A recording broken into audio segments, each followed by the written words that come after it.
back to another episode of Growing with Lalascrops. In today's video, you guys, I will be showing you how I start my fall vegetables. If this is something that you are interested in watching, stay tuned. I'm not sure if this workstation is a year old.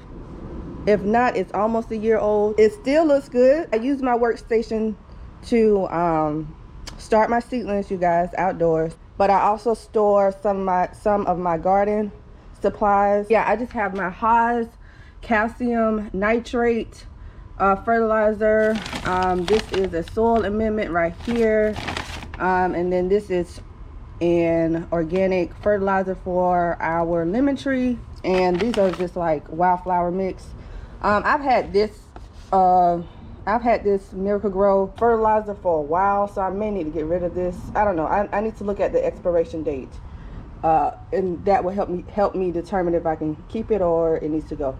And then in the back, I just have my gallon watering can, and then I have my spray bottle for when I do my maintenance for pests. And then my friend, she bought me for my birthday. She bought me a knee pad, so I have that stored right there. In here, I just have other like things. I have my twine in here. These are the stacks for when I do my my little ladders. I use those. I just decided to put those in here. I have this. Now this is old. I forgot this was in here, but yeah, that's like plant food. I usually use that for my palm trees that I have on the patio, and then I have some like little pots, plastic pots that I bought from the dollar store in here.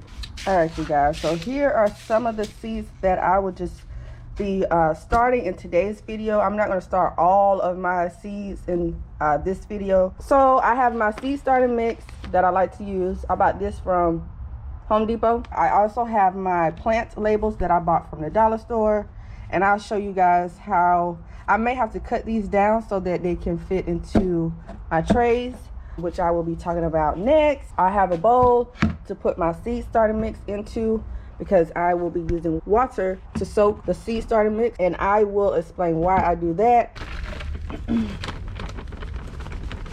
Pour about that much.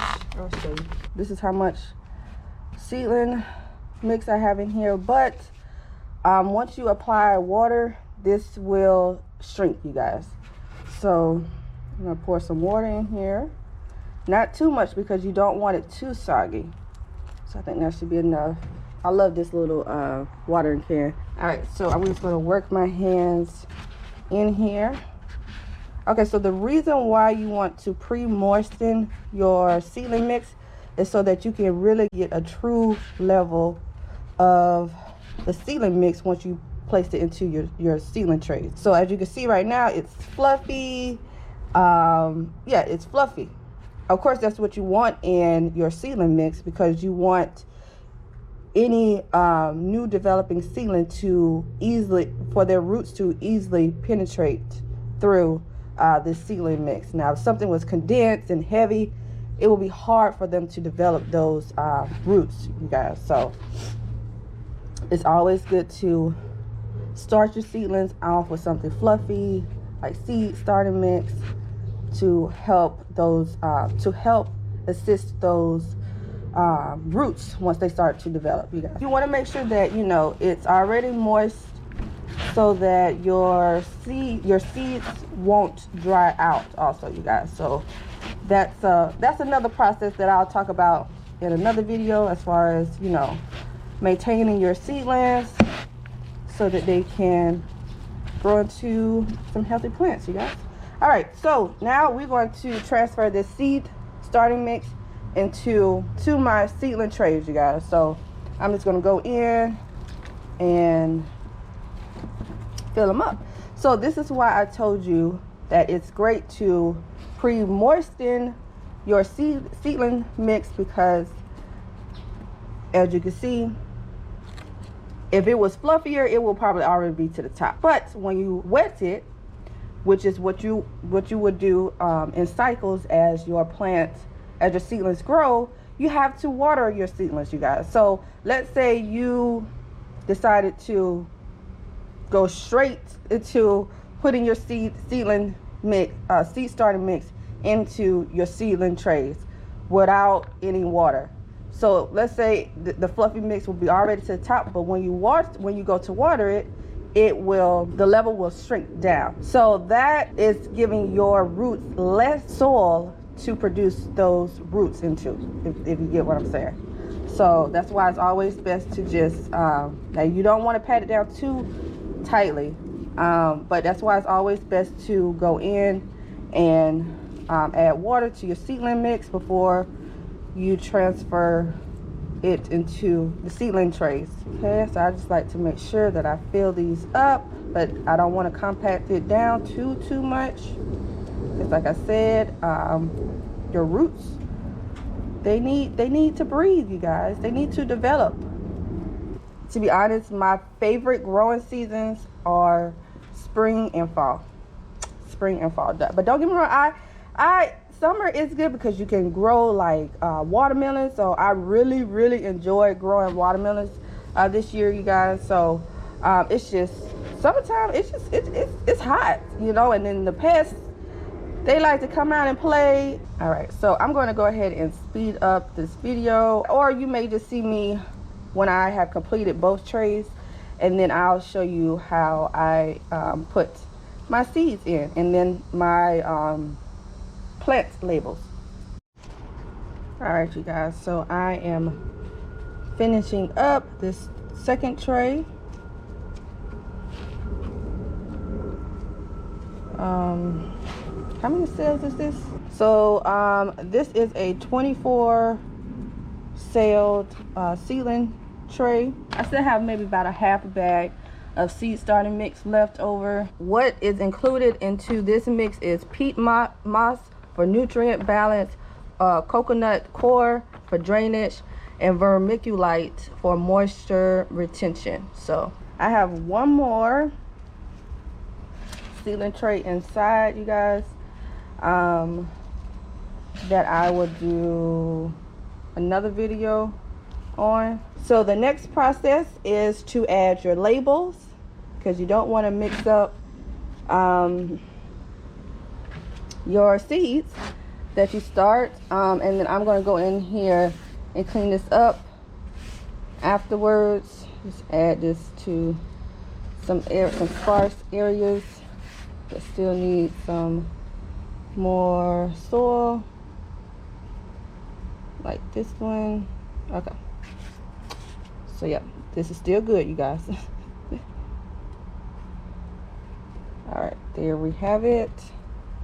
All right, so yeah, this is really bothering me, but yeah, that's what I have the working station for. I'll just come in and add some water and clean it up. So yeah, so now I'm going to add my labels. I'm going to add my seeds to this basket back here because I don't want the water to mess up the packaging. So I'm going to use this one, already open. Let me go get the top so I can see how tall I need to keep these plant labels. This is the dome that I add to, okay. Yeah, this is the dome that I add to my seedling trays. Yeah, I'm gonna have to cut these down when I am starting my seedlings, but that'll be for another video. I just needed to measure out how tall I need to keep these labels. Okay, so I have those cut down. So now I'm going to write what I'm going to plant, you guys. First one is going to be superstar cabbage. Superstar cabbage. Okay, got some cabbage. I think I'm gonna do, no, actually, yeah, 1, 2, 3, 4. Yeah, that should be enough. I don't know why I'm trying to do 2 rows. And then, what is my other one? Superstar cabbage. The other one was, I want to do, no. Oh yeah, yeah. The other one is broccolini.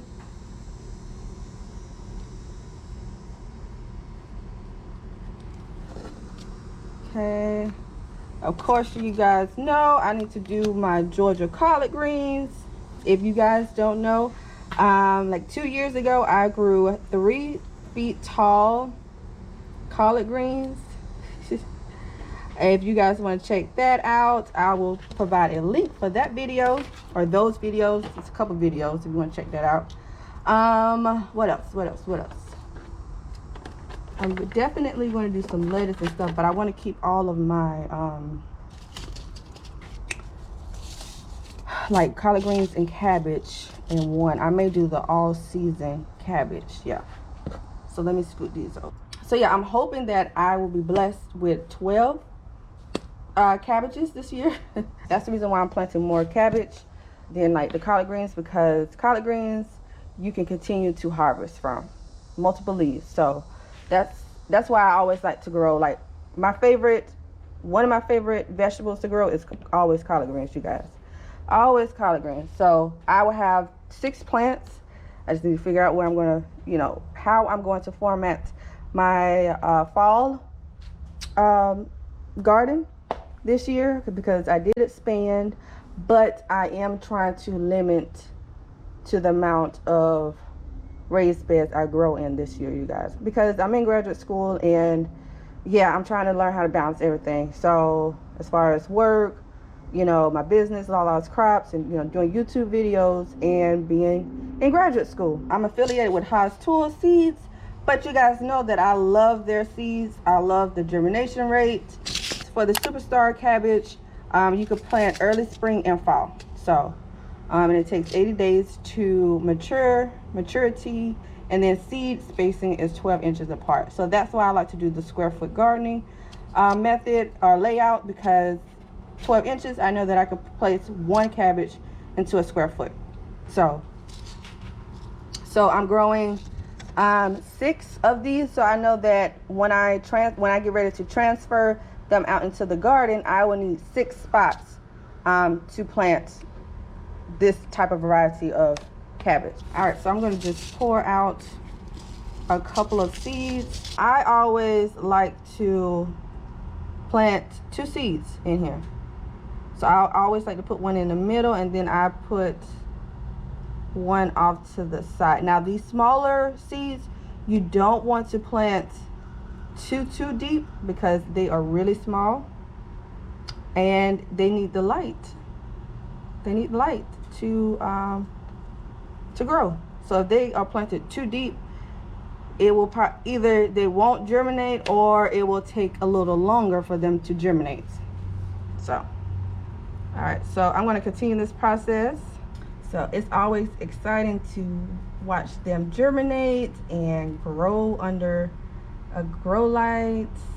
So like I said, in my next video, unless something else happens before that video, I will show you guys my grow light setup, because I have upgraded since my last video. So there we have it, you guys.